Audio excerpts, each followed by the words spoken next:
Hello and welcome to my channel. In this video episode, I'm going to show you how to change the engine oil in a 1964 and a half to 1973 Mustang. Now this video, I'm going to walk you through it step by step, but it is great for any classic 4 vehicle, whether it's an LTD or a F100, Falcon, Fairlane, you name it. I'm going to show you also and explain to you the oil that you should be using in your vintage vehicle to help it to last as long as possible. So let's begin. The first thing we're going to do, we're going to block one of the rear wheels because remember, safety is always first. Engage your parking brake. Lifting your vehicle is very important. We're going to go right underneath. We're going to put the jack, the lift right here. Try to protect your vehicle when lifting it. You do not want to leave any marks from a jack or a lift underneath your vehicle. Just going to lift it right up.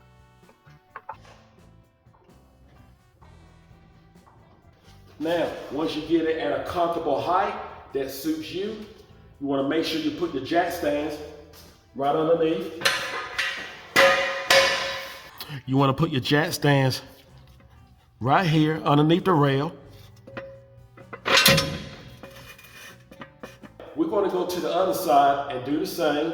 Now, you may say, hey, only thing I need to do is just, the oil filter is right here and I can actually drain it and do all my service right here. But the reason why I want to lift the other side too as well, because while you're changing your engine oil, you want to actually lubricate your suspension.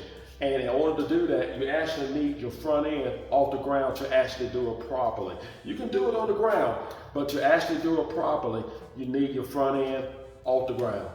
Slowly lower your jack down. We would do the same procedure on the other side. Again, make sure your jack is right underneath the rail. We're going to drop it down nice and easy. Next, what we're going to do, we're going to lift the hood.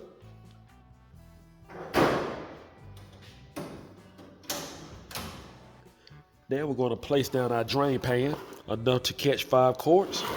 We're going to change engine oil in a 351 Cleveland. And you're going to find your oil filter on the left side of the engine, down below. And that's pretty much the same with a 289, 302, 351 Windsor. You will actually find the oil filter on the left side of the vehicle. At the left side of the oil pan, to find your oil plug, you're going to need a 13/16. You can use a socket or a wrench. I'm going to use a socket. And I want to say it do not take much to strip out one of these plugs. So you want to take your time with it. I have been changing engine oil on Mustangs ever since I was 16, because I had one ever since I was 16. We're just going to let that drain. The oil filter is going to be right here. This is not the oil filter I actually wanted. It's the only one I could find during the time. While that's still draining somewhat, we're going to put our filter wrench right up here. On the Cleveland with power steering, let me back up. You may have a power steering hose that's actually right in your way, and that's what I have.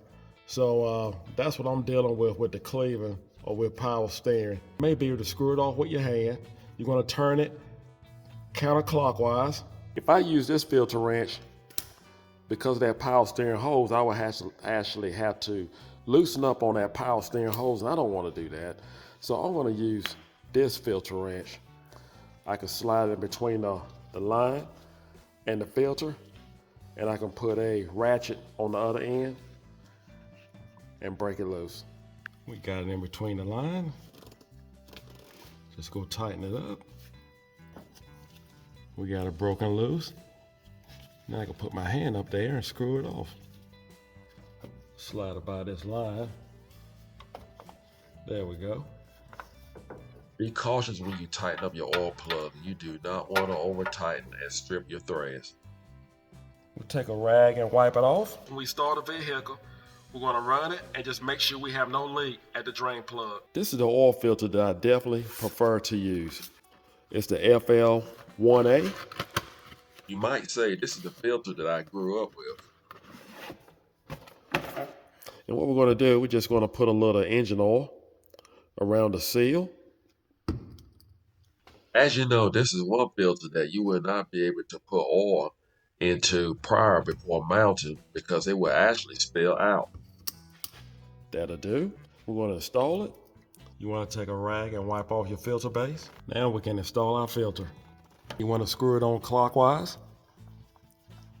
A filter wrench at this point is really not needed. I'm going to use a rag to help me get a grip because I'm pretty much just going to hand tighten this. I feel comfortable with that. This is the color you want your engine oil to look like. If it looks lighter than this, you may want to look and see if you have any water going inside your system. You may want to check your heads or just look further into your engine. But you should not have any light brown. It should be dark, just like this. And you definitely don't want to have any silver looking or any brass inside of your used engine oil. Make sure you dispose your engine oil properly. Let's take a moment to talk about engine oil. You know, and I'm sure the questions run through your mind, what is the best oil to use in my classic Mustang? Now, back in the day, Ford Motor Company, they recommended 10W30 to be used in 64.5 to 73. And that was great, but I grew up in a Ford dealership, and when I went to the parts counter at the age of 16 to get my engine oil, they always gave me 10W40. Now 10W40 was the main oil that most Ford owners would actually use. Now 10W40 can withstand the high temperature heat better than 10W30. So people back then realized that 10W40 was the way to go. So if anything, I would recommend to use 10W40 instead of 10W30. Now, with that said, I have advanced up to a higher oil, and I definitely recommend to use 15W40. So that's what I use in all my classic vehicles. I use 15W40 and I use Rotella.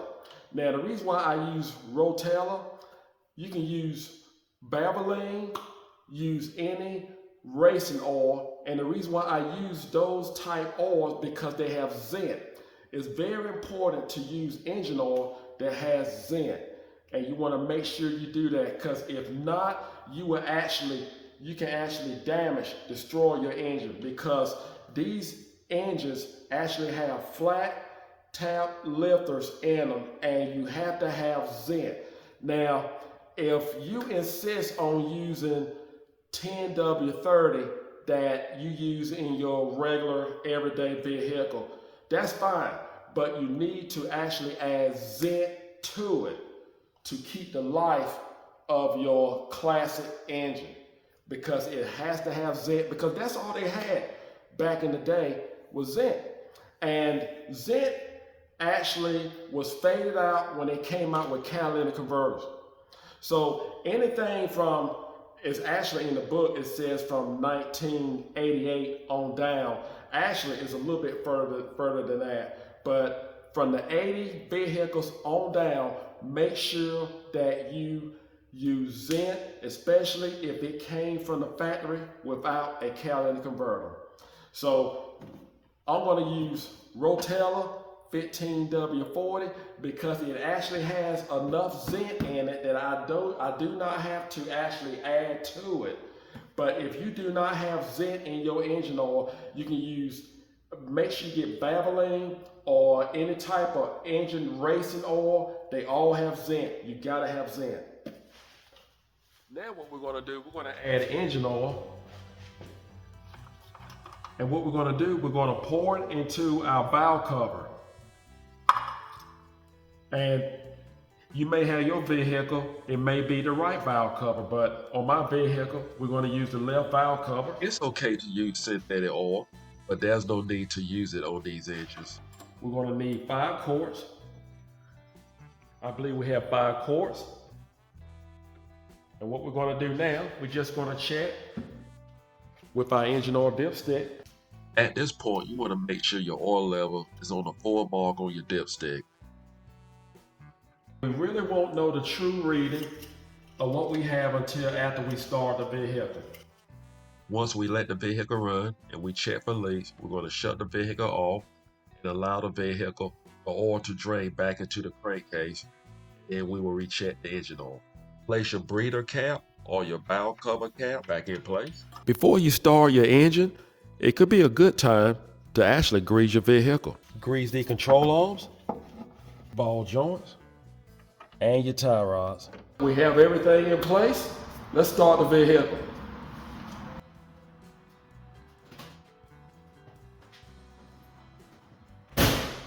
Make sure I'm in neutral.